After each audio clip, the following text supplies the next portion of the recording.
Is Arabic an ethnic racial language because it belongs to an ethnic racial group? Is that what it is? Right? Or is Arabic a language of a certain region? Sure. But the people of that region are essentially called Arabs because they speak that language. Right? In other words, we're saying that being an Arab is not so much to do with being an ethnic group or a racial group as much as is to do with the speaking of the Arabic language. So by that measure, what we are essentially proposing or propounding is that anyone, any Muslim who speaks the Arabic language and achieves the same degree of mastery of the Arabic language as the original Arabs, they are also Arabs. And this is something that this slide will clarify, inshallah. Right, so we shouldn't describe this as a hadith to Rasulullah, but this has been narrated by some udaba, like Jahid, on the authority of Imam Malik and so on and so forth. The Prophet said, of course, this hadith is weak, and I'll clarify this again in a bit. But according to this statement, it says, the Prophet said, Ya ayyuhan nas, O people, inna rabba wahidun wal aba wahid. For indeed, the Rabb, the Lord, the Creator is one.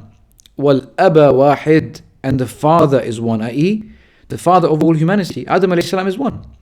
وَلَيْسَتِ الْعَرَبِيَّةُ بِأَحَدِكُمْ مِنْ أَبٍ وَلَا And this Arabic, as a language with one of you, is not from an inheritance from your father or your mother as a genetic inheritance. No. وَإِنَّمَا هِيَ اللِّسَانِ. It is only a language. فَمَنْ تَكَلَّمَ بِالْعَرَبِيَّةِ فَهُوَ عَرَبِي. So whoever speaks the Arabic language, he is an Arab. Allahu Akbar. Now, of course, this hadith is weak. It has been narrated by Ibn Asakir in his Tarikh, and ulama have talked about this, but essentially the hadith is weak. And Ibn Taymiyyah, rahimahullah, he actually makes a statement very, very beautiful. He says, Allahu Akbar, he says, وَهَذَا الْحَدِيثُ ضَعِيفٌ. And this hadith is weak, no doubt. طيب, خلاص.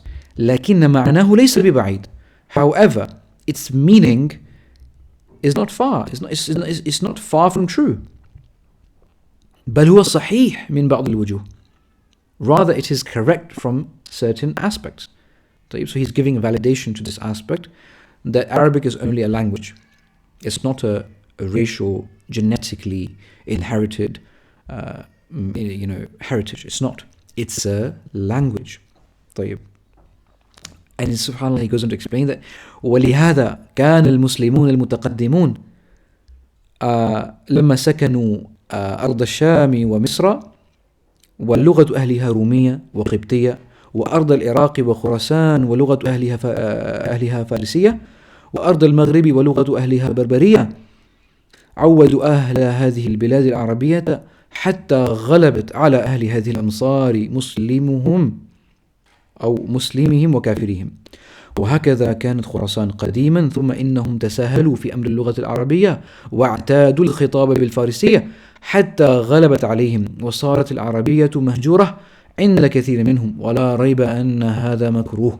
Again, he narrates this, talks about this in his book اقتداء الصراط المستقيم, a very important book, because he explains that the earliest Muslims, when they went on to live in the lands of Sham and Misr, Syria, and so Sham is more than Syria, it's Jordan and Palestine and Egypt and so, and then Misr, Egypt, and the language of its people was Roman, Byzantine, Latin, right, and the Copt language essentially. And when they went on to live in Iraq and Khorasan, the lands of Persians, and their language was Farsi, right, Persian. And then they went on to live in the lands of Maghrib, Morocco and Jazair and so on and so forth, and their mother tongue was the Berber language. طيب. The people of these lands, they, subhanAllah, started to adopt and accept this language, this Arabic language, حتى غلبت, until it overpowered the people of all these lands, the Muslims and the kafir, the non-Muslims of these lands, right?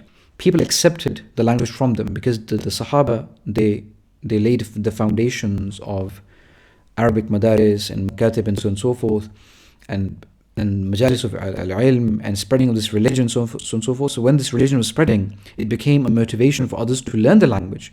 And so this is how, through communication and teaching, the language became the norm and the lingua franca of the Muslim lands. وَهَكَذَا كَانَتْ خُرَاسَانَ قَدِيمًا. And this is how Khurasan was in the past as well.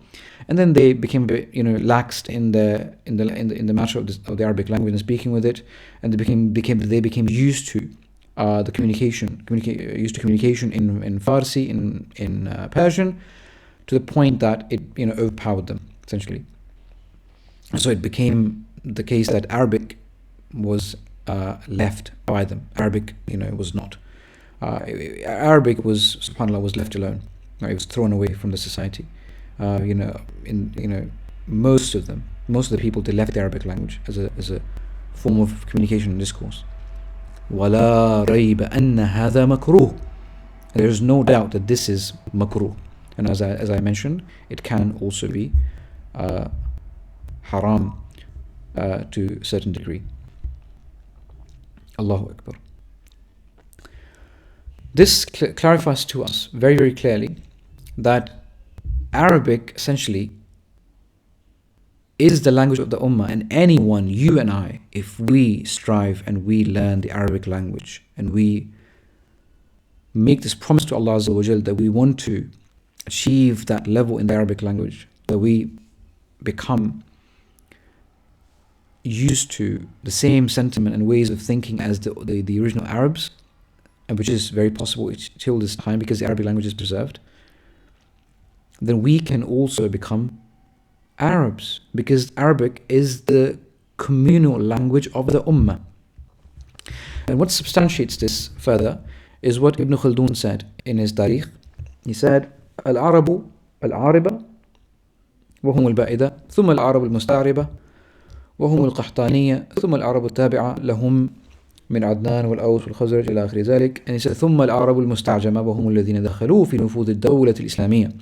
He defines Al-Arab, the Arabs, in 4 classes. Okay, he says there's Al-Arab Al-Ba'ida, those who were the old Arabs, ancient Arabs who were destroyed. Most of them were destroyed by Allah, like the Thamud and Had and Thamud and others, whose remnants we still see in Arabia till this day, right? Allahu Akbar. Ad and Thamud and there's some other names. There were many of the tribes which are now either they've become part of the bigger human family because they migrated out of Arabia. They're not in Arabia anymore, so they don't have any families or remnants in Arabia, or they're extinct because Allah destroyed them. So they are the first group of Arabs. Okay, Al-Arabu al-Ba'ida. Then you have the Arabs who are the original, or the Yemeni Arabs from the children of Qahtan, okay, from the sons of Qahtan, and they are known to be the original inhabitants of the Arabian Peninsula. Others have claimed that they also came from other lands. However, let's stick to the mainstream narrative, which is that they are the original people, and it is true, of course, that they were the original inhabitants for thousands of years in Yemen, in the area of Yemen, and they used to travel for their trade and whatnot. They had trade with Ethiopia, Africa, and they had other trade routes as well. Now they are known as the Al-Arab al-Musta'riba. Now this term Al-Ariba and Musta'riba is used differently as well, and I'll explain that in a second. Then he says, so they're the old Arabs, ancient Arabs, who are destroyed and non-existent now, they're extinct essentially. Then you have the Arabs who are the original Yemeni Arabs, and then you have the Arabs who are the Tabi'a, the Arab al-Tabi'a, those who essentially became Arabs by living with the Yemeni Arabs, i.e. the sons of Ismail alayhi salam. And then the 4th category, which is important for us, you and I, ثُمَّ الْعَرَبُ الْمُسْتَعْجَمَةِ, and then those Arabs who are essentially the Ajamis, وهم الذين دخلوا في نفوذ الدولة الإسلامية. They are the ones who entered in the boundaries, or in the jurisdiction of the Islamic lands. Okay, so they became Muslims and they adopted the Arabic language as their main tongue of discourse and communication, and so on and so forth. طيب. So Al-Arab, the first category, which is, so let's make it more simple, as Sheikh Safir Rahman Al-Mubarak Furi in his book Rahiq Al-Makhtum, The Sealed Nectar, he says, he only classifies them in three groups, as Ibn Khaldun. Of course, Ibn Khaldun is one of the mutaqaddimin from the 6th century or 7th century roughly, about the time of Ibn Hajar rahimahullah. In fact, Ibn Khaldun is a teacher of Ibn Hajar, so I'd say about the end of 8th century, so 7th, yes, the end of 7th century roughly, or 8th century, so 7th or 8th century.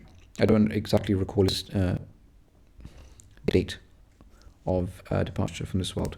طيب. So Ibn Khaldun has described, and he is from the earliest historians and one of the respected historians of the ulama, from the ulama. He defines them into four categories, and the further back we go in our history, we understand the conceptions of the earlier Muslims better. And Ibn Khaldun is giving us that conception, okay, of the Arab race or the Arab people. Astaghfirullah. There's Arab, who are the ancient Arabs. Then you have the Arabs, which are the Al-Arab al-Ariba, in other way, those Arabs who are the original inhabitants of the Arabian Peninsula, which are the Yemeni Qahtani Arabs, within whom Ismail alayhi salam married into. So when Ismail came to the land of the Arabs, he spoke his mother tongue, which is disputed, of course, but some say this is the Akkadian language, some say this was a form of Aramaic, and so on and so forth. Allahu alam. It can't be Aramaic, but Akkadian is called, but one of the original Babylonian or the Iraqi languages that he spoke. Okay, however, he left that language. Allah opened his chest. He married into a Yemeni, the tribe of Jurhum, one of the original Yemeni tribes, and he adopted Arabic as his mother tongue because he grew up amongst them as well. So he adopted the Arabic language as his main tongue, and so the Arabs, essentially, who are the Arabs as we know them, they are essentially from the children of Ismail alayhi salam. Okay, and Ismail was not an Arab. He married into the Arabic people, into the Arabs of the original Arabs of Arabia, the Yemeni tribe of Jurhum, for example. So we understand from this, and we can make a deduction from this, that the entire Arab race that we call and we refer to as Arabs, we're not really calling them Arabs because they are a certain race or they're an ethnic group. No. If you judge someone's history through their lineage and their forefathers, the forefather in the original lineage of the Arabs that we call Arabs now, right? They're non-Arabs. Ismail alayhi salam was not an Arab. So essentially the father of the main group of Arabs, Aus and Khazraj and Muhajirin and Ansar, right? Subhanallah, Ghassasins and Munadira, all of these people, the father of them is Ismail alayhi salam, not an Arab. طيب. So these are the Ariba, essentially, right? Musta'ariba. So they are the ones who adopted an Arab way of life. Okay, they adopted an Arab way of life, the Arabic language, the Arabic sentiment. So and they, for centuries or for millennia, thousands of years, they grew up in the Arabian Peninsula. Okay, so they became the Al-Arab al-Musta'ariba. They adopted by way of living with them, the Arabness, the Al-Aruba. Okay, and then we have those Arabs who became Arab by way of entering Islam, but they were from the Ajam. They were from Ajam, but because they entered Islam and they lived with the Arabs, they adopted Arabic as a way of life, and so they became Arabs as well. So they are the Arab al-Mustajama. Okay, not Arabs by any particular history or lineage or heritage, no, but simply by way of entering this religion, this heritage of the Arabic Ummah of Islam. So this is a very clear evidence for us to base our understanding that Arabic is the language of the religion of Islam, and it's the language of the Muslims, and it is what Islam bases its emotions and sentiments on. It uses Arabic language as its driving force. Okay, so we as Muslims, as students of knowledge who are driving this da'wah forward in this world, inshallah, we must adopt this Arabic-ness in our beings. We must adopt Arabic. We must own this language, right? This is what we mean by Arab being an Arabic, Islam being an Arabic-centric religion, it being a religio-centric religion.